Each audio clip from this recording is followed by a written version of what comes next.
Olá, tudo bem? Sou Alfredo Oliva, sou professor universitário e quero falar mais uma vez de Byung-Chul Han. Eu quero hoje abordar o tema da ditadura da transparência. Já já eu explico essa história para você. Eu começo dizendo que Byung-Chul Han é um filósofo asiático nascido na Coreia do Sul em 59 e que vive na Alemanha desde os 22 anos de idade. Ele é um ensaísta sobre o mundo contemporâneo e nesse livro que eu quero tratar hoje, ele se volta especificamente para o neoliberalismo, né? O sistema econômico vigente na atualidade. O livro em questão então é um livro chamado Psicopolítica, subtítulo é O Neoliberalismo e as Novas Técnicas de Poder.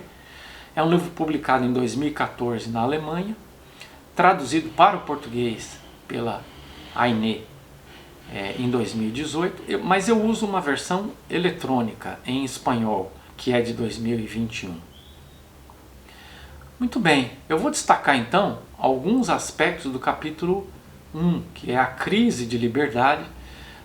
Esse é o terceiro subtópico do capítulo 1, cujo título é a ditadura da transparência. Então vamos lá, vamos posicionar exatamente essa questão. Vou começar com uma citação, onde ele começa a discutir a suposta liberdade que nós temos no mundo contemporâneo. Ele diz assim: a princípio se celebrou a rede digital como um meio de liberdade ilimitada. O primeiro slogan publicitário da Microsoft, onde você quer estar hoje, sugeria uma liberdade e uma mobilidade ilimitadas na rede mundial de computadores, certo? Quer dizer, em tese, a palavra que a gente usa é essa, né? Surfar, né? Você pode entrar na internet e surfar onde você quiser, você pode viajar para onde quiser, você pode visitar o que você quiser, né? Você tem liberdade para fazer isso, né? Você pode navegar por águas sombrias ou por águas límpidas, mas você pode navegar, pode fazer o que você quiser. Muito bem. Isso em tese. Mas ele diz assim, ó, a liberdade e a comunicação ilimitada se convertem em controle e vigilância totais.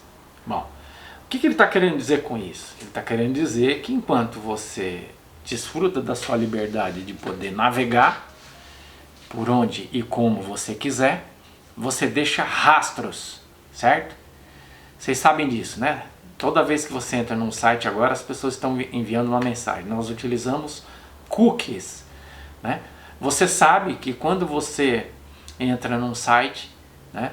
Então você faz uma pesquisa sobre um determinado assunto, se você entrar no Facebook em seguida ou no Instagram, as pessoas estão te oferecendo produtos relacionados àquela pesquisa que você acabou de fazer, certo? Né? Então você tem a liberdade de navegar, mas essa liberdade de navegar gera um controle, uma vigilância, né? Alguém, em princípio uma inteligência artificial, mas essa inteligência artificial está pegando seus dados e está acumulando, esses dados estão sendo acumulados em algum lugar, e alguém, um ser humano, está utilizando isso para vender produtos para você. O dono, a dona dessa empresa de dados, dessa empresa que usa os seus dados, está ganhando, ela está vendendo os seus dados, ou ela mesma está usando os seus dados para vender produtos para você, né? Então você está sendo controlado, não só controlado em termos de consumo, né, no sentido de que o seu perfil de consumidor ou consumidora vai sendo traçado, mas também o seu perfil político vai sendo traçado, e depois então é dirigida uma propaganda política especificamente para você de acordo com o seu perfil, né?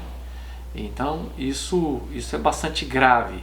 Ele vai falar então, vai usar uma metáfora muito forte na obra do filósofo francês Michel Foucault, mas que ele vai reinterpretar aqui, né? Ele vai usar a metáfora do panóptico. Ele diz assim, ó, os recursos do panóptico benthaminiano faziam com que eles ficassem ilhados com fins disciplinares, e não se permitia que eles falassem entre si.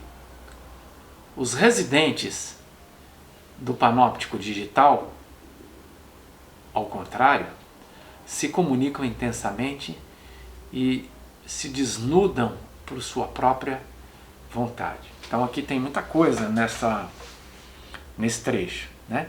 Então é preciso lembrar o seguinte: Michel Foucault escreveu um livro na década de 70 chamado Vigiar e Punir, e ele falava sobre a sociedade disciplinar, uma sociedade em que somos vigiados por pessoas, né? Então ele usa como metáfora da vigilância um sistema circular, um sistema penitenciário circular, né? Como se tivéssemos celas numa estrutura arquitetônica circular, e no centro existisse uma torre central de vigilância que permitia com que esse vigia pudesse ver diversos presos ao mesmo tempo, sem ser visto pelos presas, né? E isso seria uma metáfora daquilo que acontece não só no sistema penitenciário, mas fora do sistema penitenciário. Quer dizer, a sociedade disciplinar funcionaria perfeitamente bem quando todo mundo estivesse vigiando todo mundo. Ele está falando de pessoas vigiando pessoas, né? Família vigiando suas crianças, escolas vigiando seus alunos e alunas, não é isso? As igrejas vigiando seus fiéis e por aí vai. O que Foucault não imaginou é que a gente teria, no século XXI, um sistema digital que permitiria com que você vigiasse as pessoas o tempo todo, né?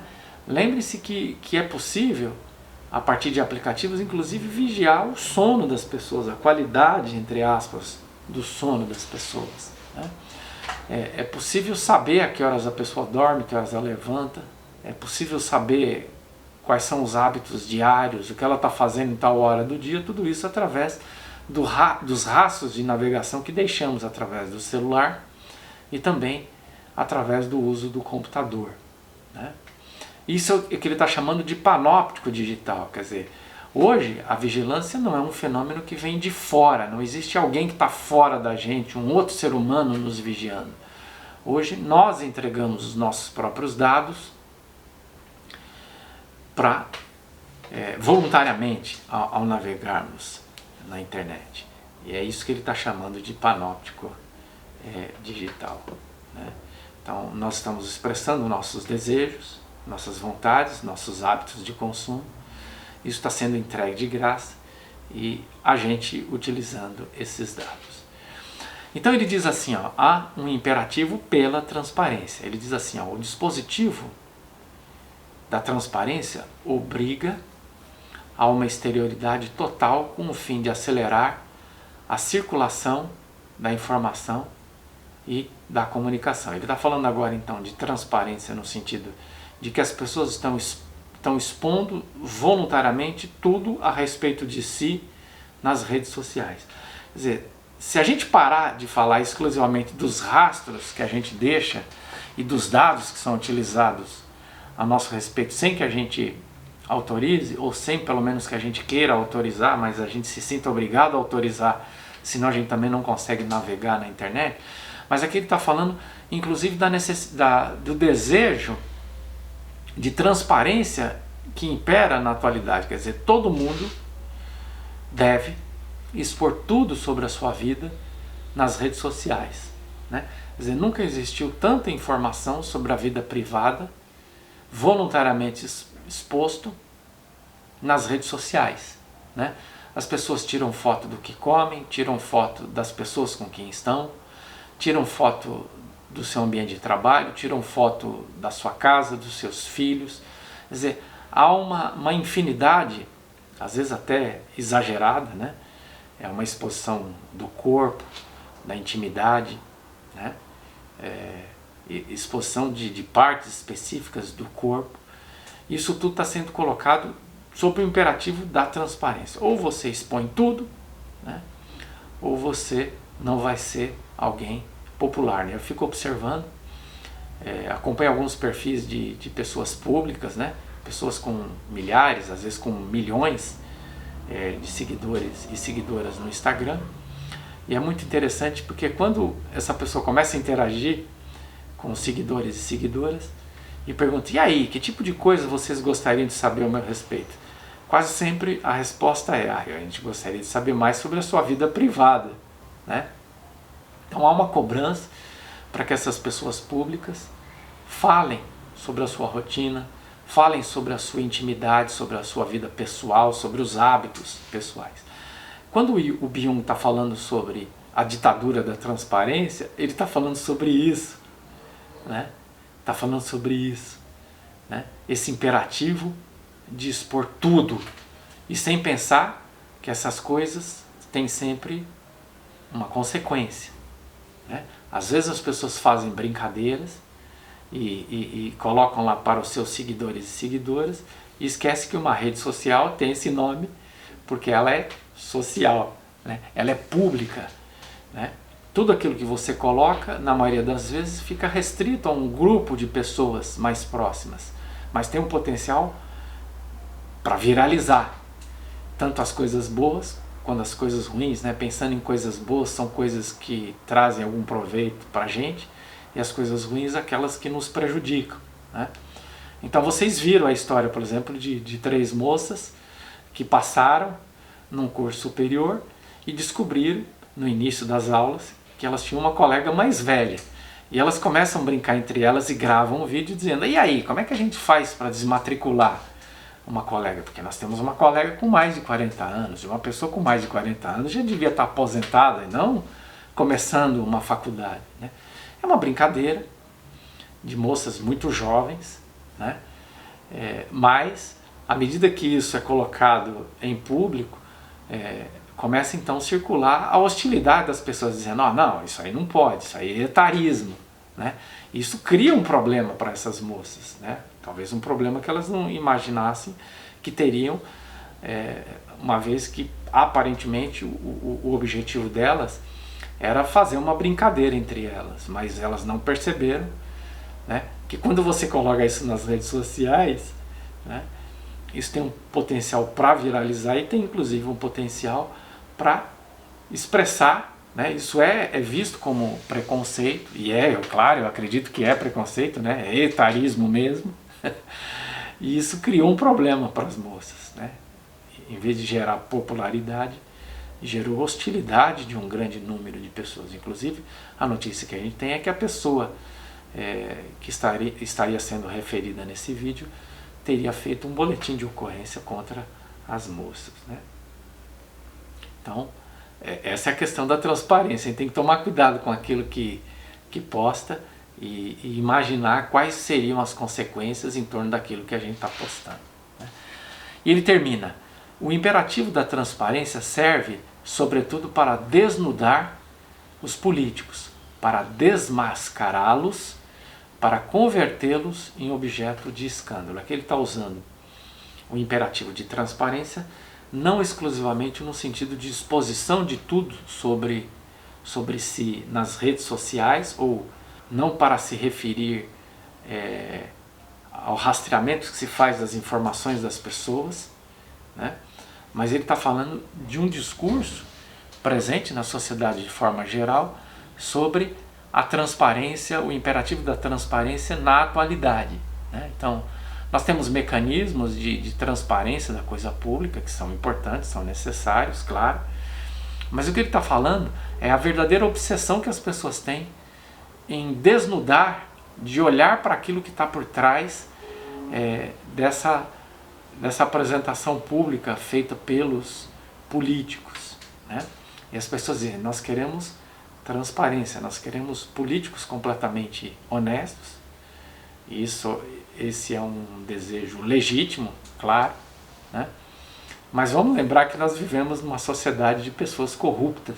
Se eventualmente temos políticos corruptos, temos políticos corruptos porque vivemos em uma sociedade corrupta, né? E claro que é importante combater a corrupção, né, de políticos, mas é também importante combater a corrupção em todas as instâncias da sociedade, né?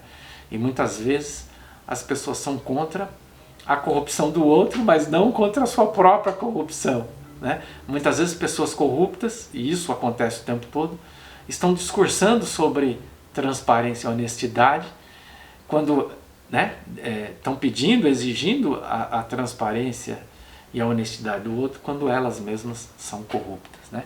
Então isso é muito interessante e isso cria, claro, uma demanda social coletiva. E ao invés de políticos se transformarem em pessoas honestas, eles se transformam em pessoas que supostamente estão atendendo essas demandas, mas eles também são corruptos eventualmente, né? Então é um pouco sobre isso, né? Sobre esse imperativo da transparência que tem aí uma duplicidade de sentido, né? De transparência no sentido de expor tudo publicamente nas redes sociais, mas também de transparência no sentido de que tudo deve ser transparente. A vida pública deve ser transparente, né? O que é legítimo e devem existir mecanismos para isso, mas a transparência tem sempre um limite, né? Ela esbarra no bom senso e esbarra também na impossibilidade de que tudo seja conhecido sobre todas as pessoas. Eu espero estar ajudando a explicitar esse texto, a compreender esse texto. A gente ainda vai se encontrar com outros vídeos expondo outros aspectos desse livro, tá bom? Espero poder te encontrar lá. Um abraço.